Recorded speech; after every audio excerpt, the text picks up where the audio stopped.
1998 Aussie punk rock pub punk, The Meanies, 10% Weird. I fucking love that. And just then at the drive-in, one arm scissor, Richo recommends checking them out on YouTube. Some early live shows with a shitload of energy, man.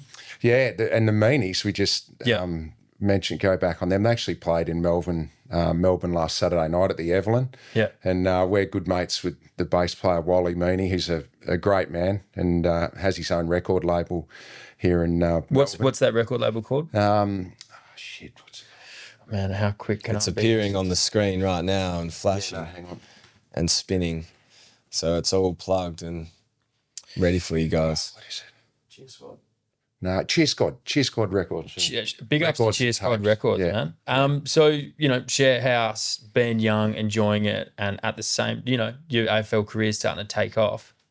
What's that like for you? And then, starting to be more recognised and going to gigs? Yeah, the thing about going to those sort of shows in the late 90s, you had a few footy fans, but footy wasn't like it is now, Tommy, with all the social media. So you could probably get to a gig and, a few people might recognise you, but be nothing like it would be now. Yeah. So that was the whole thing about going to a show, to get away from, the overthinking the game and just getting your head out of it and immersing yourself into a live show. But a lot of people, even that probably followed footy, that followed that vibe of music at the time, even though they followed footy, they probably didn't come up to you and want to talk footy. Yeah. So they were pretty sort of discreet about it. So you could go to a show and pretty much be inconspicuous and just really enjoy it, which was part of the love, I guess, of it. And Richo, you talk about having a bit of head noise and overthinking your game, which I certainly had a big, long period of that. And I think lots of footballers go through it. Was that from age 18 to 23? Like, when did that happen? How did that materialise for you? Like, what did that mean for you in your career and in your mind?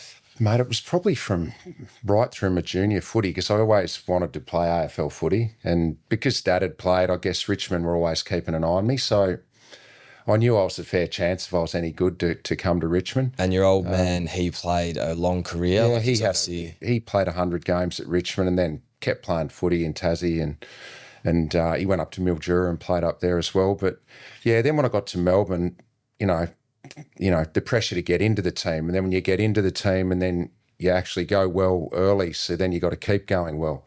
And then you get to the next level where you're a regular player and you're seen as being a good player, and there's always that next step. So the pressure never really relieved for me until probably about 28 or 29, where I finally just learned to not worry about what everyone else thought and just worry about the few key people in my career thought.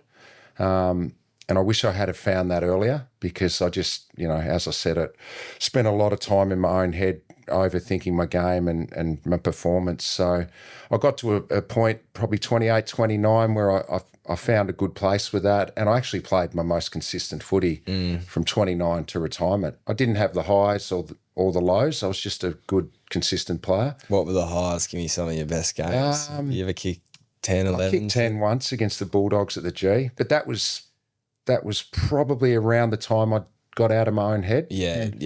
And I just became a more level player and a more consistent player, because I wasn't riding the wave of a good game and a bad game. So, and you found music gigs, live gigs, escapism from that. Yeah. And was that kind of the thing that taught you how to relax and taught you an aspect of letting go? Yeah, I think so. I think just getting to a show and realising that you can just find something else to get your mind out of it. And as you get older, you just learn a lot as well, and you mature as a person, and you realise what's important and who matters more. I was worried about what Tommy Smith said down the road after a game, when it didn't really matter. Tommy can be nasty too. Yeah, Tommy can.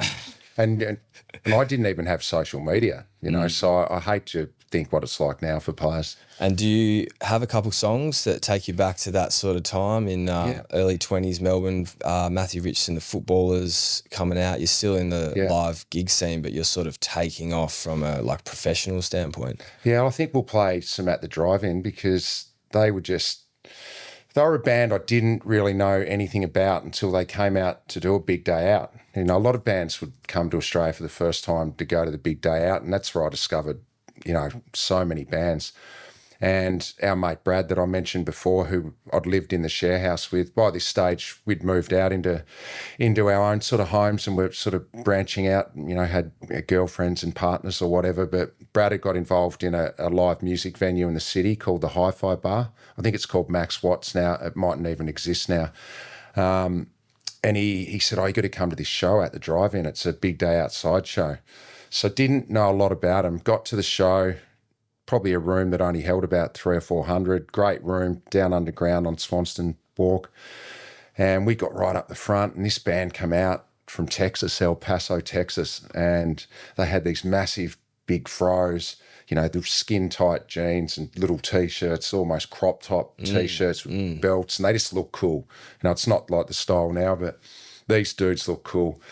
Anyway, from the very first note for the next probably 50 minutes, it was the most powerful show that I've ever seen. It just hit you in the face.